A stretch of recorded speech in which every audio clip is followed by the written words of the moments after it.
There are many substances that set the imaginations of the inhabitants of the old world ablaze.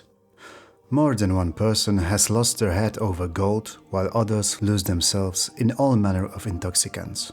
But only one substance, more valuable even than the purest gold, keeps alchemists, witch hunters and Grey Seers alike awake at night.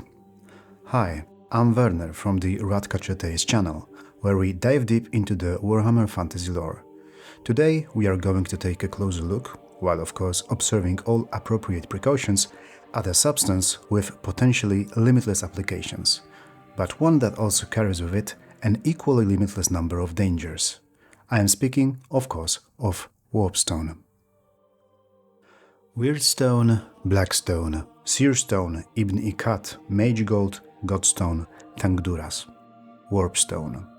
These are only some of the many names by which the strange black-green stone is known throughout the Warhammer world. To those who unravel its secrets and learn how to make use of them, it can grant enormous powers. It can also greatly hasten their downfall. And yet, despite this, there are still many who are willing to do literally anything for the chance to try their luck in dealing with Warpstone. It has to be said that the many legends surrounding this exceptionally rare substance do little to discourage people from seeking it out.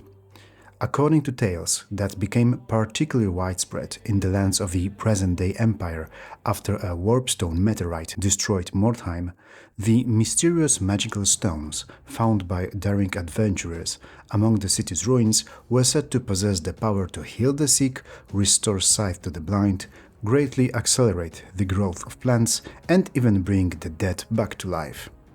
The true boom, however, began when word spread throughout the divided realm that the personal alchemist of the then Count of Rakeland had used Weirdstone to turn lead into gold. It was then that the entire divided empire heard of this extraordinary substance, and adventurers from across the continent flocked to the ruins of Mordheim to take part of what could quite reasonably be called a Warpstone rush. Practically every major faction in the empire, and many far beyond its borders, wanted to secure as many of these strange stones as possible for themselves, and they were willing to pay handsomely for them. Yet the highest price was ultimately paid by the adventurers themselves, who left behind their health, their lives, and very often their humanity as well, in the shattered capital of the League of Ostermark. From the perspective of the 4th edition of the Warhammer RPG, however, those events had already taken place more than 5 centuries earlier, so by now many old true stories connected with the dangers of possessing Warpstone have become mixed together with various legends, and there is a good chance that an ordinary inhabitant of the Empire, if they have heard anything about the subject at all, has heard something bad. And they probably blame wizards for that evil, especially the Gold College, which is said to maintain several lead-lined laboratories in the deepest cellars beneath its headquarters, where alchemists attempt to turn ordinary, useful ores into Warpstone.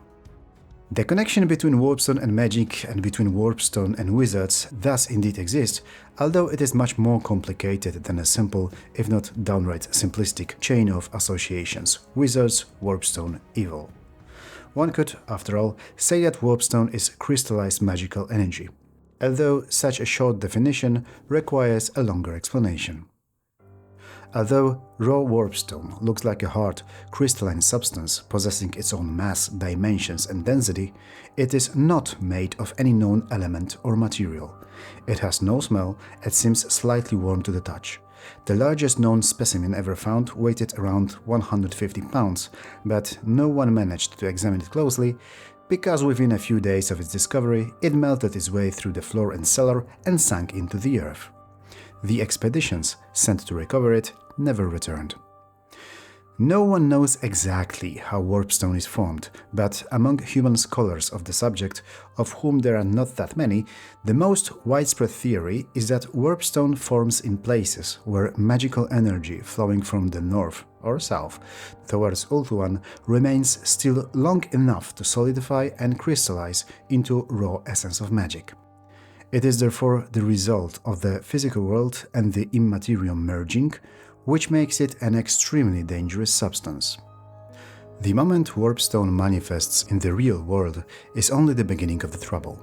This young lump begins to draw all possible winds of magic towards itself, crushing, absorbing and mixing them in the process, which means that the longer it exists, the more it becomes solidified dar and the less it remains pure high magic potential.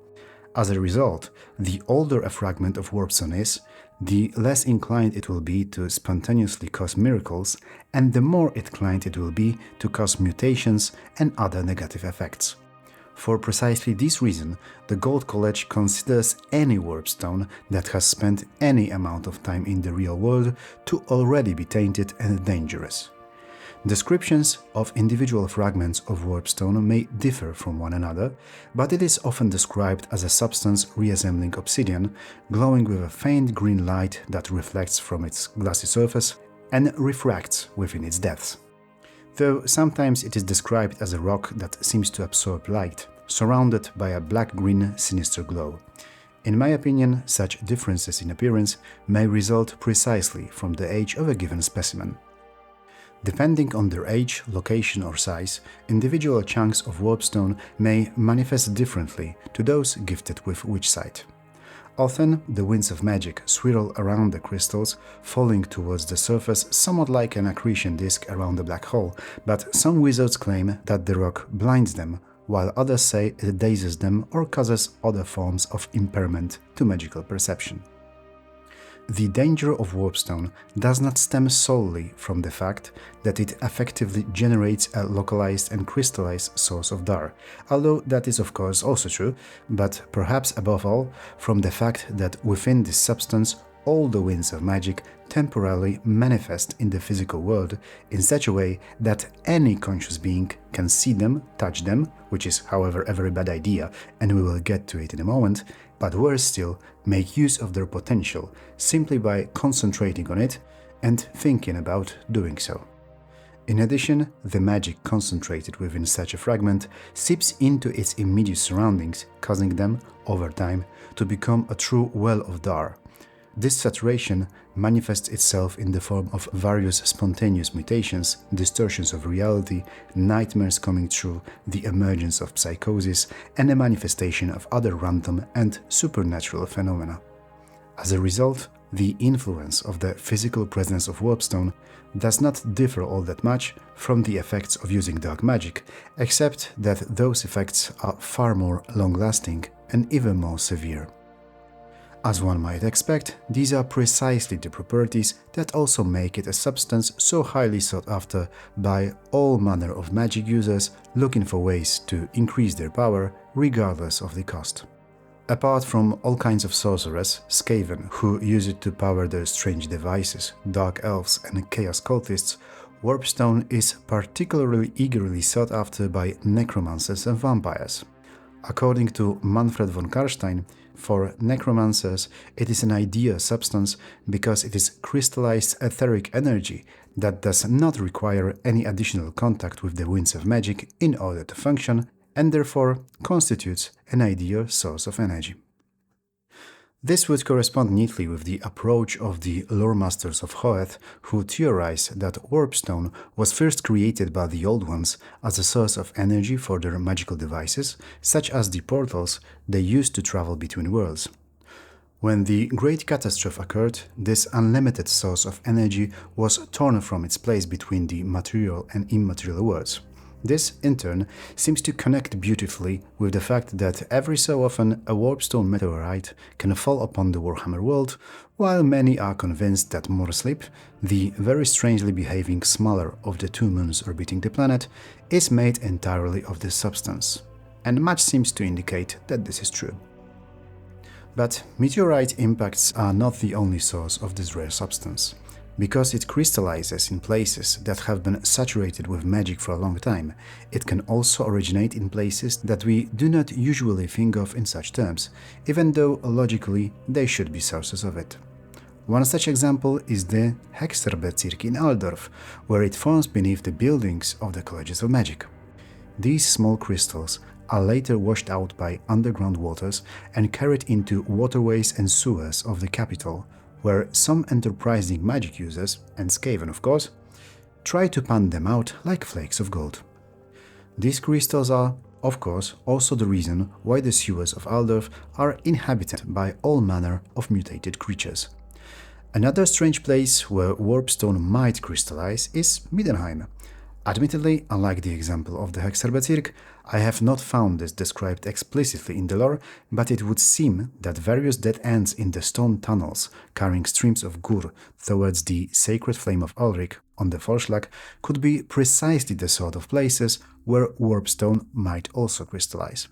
Interestingly, some creatures are so saturated with this substance that it is possible to extract it from their bodies. Rat Ogre's Bonebreakers are said to be one such example, with warpstones supposedly being recoverable from their blood and bones, assuming, of course, that their bodies are not cleared away by the Skaven first. Sometimes powerful hurricanes, which often herald the coming of dark times, also carry clouds of warpstone dust from the chaos wastes. The Asur or the Slan sometimes intervene to calm them, but this does not always succeed, so such warpstone dust can occasionally fall in some random place, while the crew of a ship caught in such a hurricane has some truly difficult hours ahead of them. Alright, so we have discussed where this substance comes from and what properties it has. It is time to take a closer look at what can be done with it and what consequences it involves. As we have already mentioned, Warpstone is an extraordinarily powerful source of magical energy and is sought after by many precisely in order to use it when casting spells or performing various kinds of rituals. The detailed rules for using Warpstone differ between editions of the RPG, but it always increases the power available to the person casting the spell, while, of course, increasing the danger and the chances of side effects. But this is, of course, not the only use for this substance. The greatest users of Warpstone in the Warhammer world are undoubtedly the Skaven, who have found a great many uses for it. From an ingredient used to enhance spells, through a source of energy for their technology and darkest experiments, all the way to a currency they use in dealings among themselves. Skaven technology powered by Warpstone is certainly an interesting subject, and one that requires a separate episode to discuss properly, but today we will touch on only one aspect of it, namely Warpstone refinement. The need to refine Warpstone stems from the fact that even for the Skaven, using this substance in its raw form is very dangerous. Touching it directly causes burns which, even setting aside the dangers of mutation, essentially never heal. One might say that this is what slaves are for, but it is still better not to have them handled too often, a substance which, with a bit of luck, might happen to fulfill their wishes. This is why the Skaven developed a technology for refining Warpstone, which seems to be a secret known only to a few.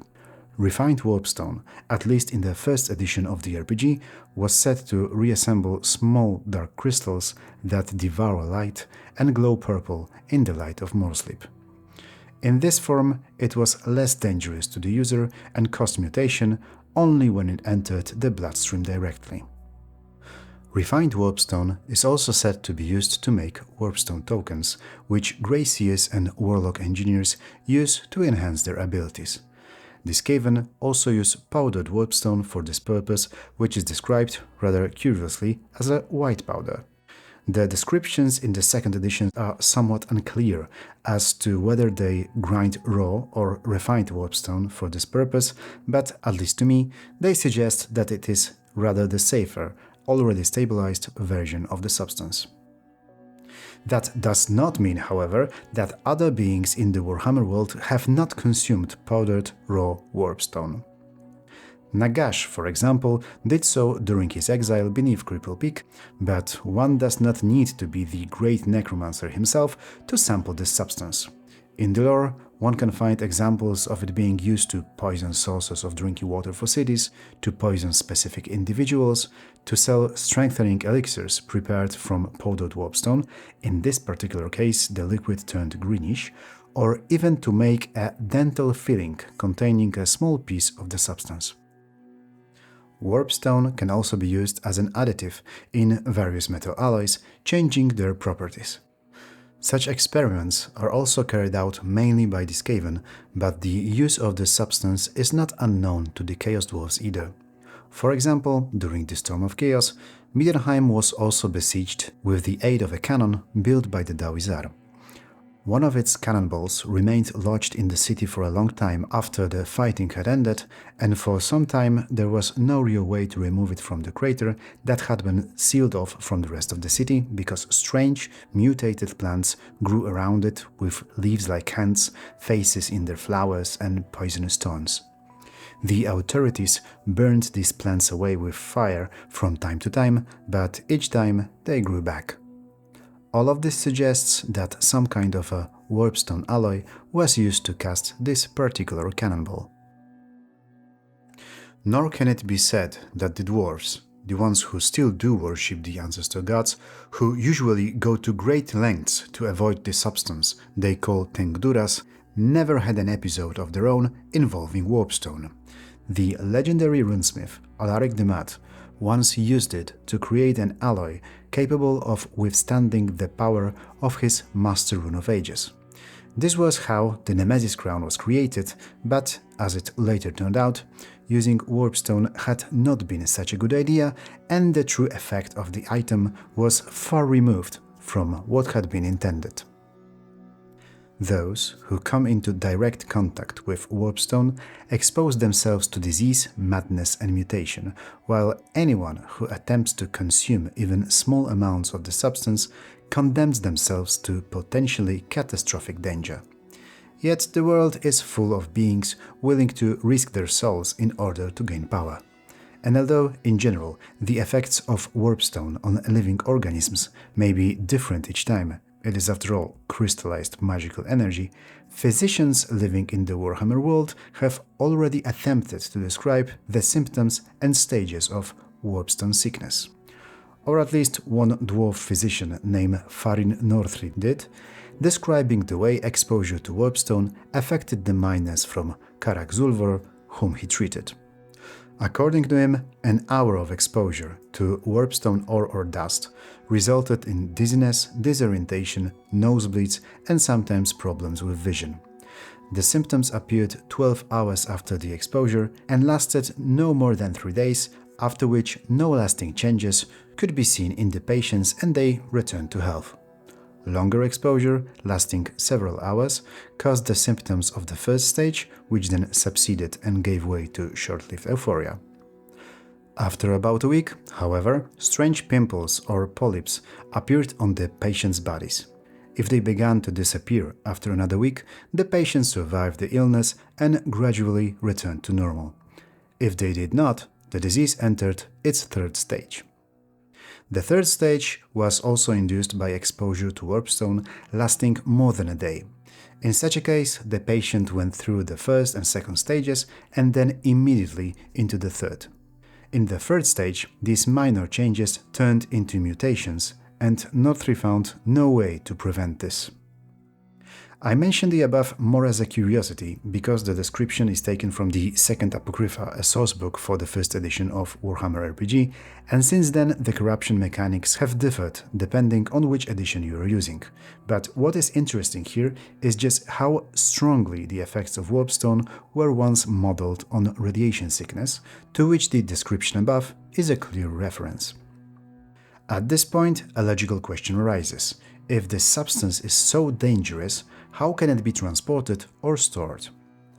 I'm glad you've asked, since it turns out that in the lore there are several ways of approaching this issue. After the meteorite impact that destroyed Mordheim, the Sisters of Sigmar tried to gather as many of its fragments as possible and place them in a vault beneath their convent, where, shielded by many meters of granite, under constant guard and surrounded by the unceasing prayers of the Order, they would do no harm to the good people of Sigmar. Not everyone, however, has a convent at their disposal. Besides, the later fate of Mordheim suggests that the effectiveness of this particular method seems to be limited. Warpstone can therefore also be stored in containers specifically designed to safely seal away this dangerous substance. Unfortunately, I have not found many descriptions of exactly how they might work, but the one source I've found, namely the 2nd edition version of the adventure The Oldenhaler Contract, which can still be found on the Fantasy Flight Games website, describes one such box as being reinforced with pyramids of Hysh, visible to those who possess Witch Sight. Druids and priests of the ancient tribes that inhabited the old world long time ago also knew that specially constructed magical circles could be used to surround the site of a Warpstone meteorite impact in order to greatly limit its bad influence on the surrounding area. Many of the magical circles built in ancient times were created precisely to limit the influence of Warpstone buried in a given place, and knowledge of this, to varying degrees in different places, has survived to this day. And then there is lead. More specifically, lead linen chests, which seem to limit the influence of Warpstone to some extent. At least in a case of people carrying and transporting such chests, because there is no shortage of examples showing that, in the long term, even Warpstone stored in lead-lined chests negatively affects the surrounding area, causing ever poorer harvests, floods, and generally the slow decline of the immediate vicinity. However, this substance can be transported in such chests, and members of all kinds of city watch forces, especially if they are responsible for inspecting goods transported by wagon, should be aware that such a practice exists, especially since various religious organizations or witch hunters are said to discreetly pay for the information about strange, very heavy chests. Chests which, however, are better not opened at the inspection site. Wizards may be just as interested in such a chest, and they are said to be willing to pay even more for the right tip-off. Although the truth is that any such situation can quickly turn against the watchman, because, according to the law, everyone is obliged to immediately inform the appropriate authorities if they have found Warpstone, so that an attempt can be made to dispose of it safely. Possession of this substance had already been punishable in the Empire for centuries, but Magnus the Pious, shortly after ascending to the imperial throne, introduced the death penalty into imperial law for possessing and trading in it.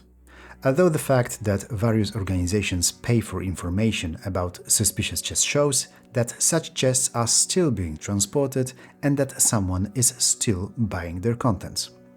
And probably not only members of dark cults, because there are also those who claim that within the colleges of magic, Warpstone, despite being officially forbidden, nevertheless has certain unofficial uses. What those uses are, however, cannot officially be said. We, however, have probably already said everything today that is connected with the subject of Warpstone itself. So it is time to move on to the few ideas for how a plot involving Warpstone could be woven into our own sessions. The most typical approach would certainly be to give Warpstone to the bad guy, a necromancer roaming the area, for example, or the Skaven harassing our heroes. There are, of course, many situations in which this makes a great deal of sense and is worth using, but if it's used every time, it will quickly become a very overused card in our repertoire. And since Warpstone is crystallized magic and pure potentiality, all the better if we manage to surprise the players with it in some way. For example, with a ship that miraculously survived a Warpstone storm at sea, but whose crew is now plagued by strange visions, while Warpstone dust has settled on the cargo without anyone knowing. What will the consequences of such a situation be, both for the sailors and for the people who receive the magically contaminated cargo? Or perhaps, while investigating Aldov's gangs, the players stumble upon an organized operation to pan Warpstone crystals from the city sewers. After all, desperate people hired by the gang to pan for Warpstone eventually fall under its influence, which cannot help but affect their strange behavior. And the longer such an operation continues, the greater the chances that one of them will eventually mutate, so the gang itself might want to get rid of the problem. Perhaps one of these unfortunate souls will turn to the players for help in exchange for part of the hull they have managed to pan out, Or perhaps someone has come into possession of a necklace with an unusual emerald and a very interesting history. Or perhaps one of the Imperial engineers secretly developed, with the help of Warpstone, a metal lighter than air, which can no longer be recreated. What was the true price of this fleeting invention? Or perhaps the stories that the dead can return to life with the help of Warpstone, and that forests can grow in the curse of a single night, contain a grain of truth. After all, not every lump of Warpstone has to be very old and saturated with dar. Perhaps someone really can use it to perform true miracles. But that does not change the fact that possession of Warpstone is punishable by death, and once word of such a person spreads throughout the area, many factions, wizards, witch hunters, local authorities, chaos courts or Skaven, to name only a few, will rush to take from the miracle worker the artifact that grants them their power. The possibilities are literally countless. So for today, I will slowly be saying goodbye to you. Let me know what your ideas are for introducing Warpstone into your own sessions. If you enjoyed this video, be sure to subscribe to the Ratcatcher Tales channel if you haven't done so yet, or leave a like if you are already with us. That's all for today, take care, and I'll see you again very soon.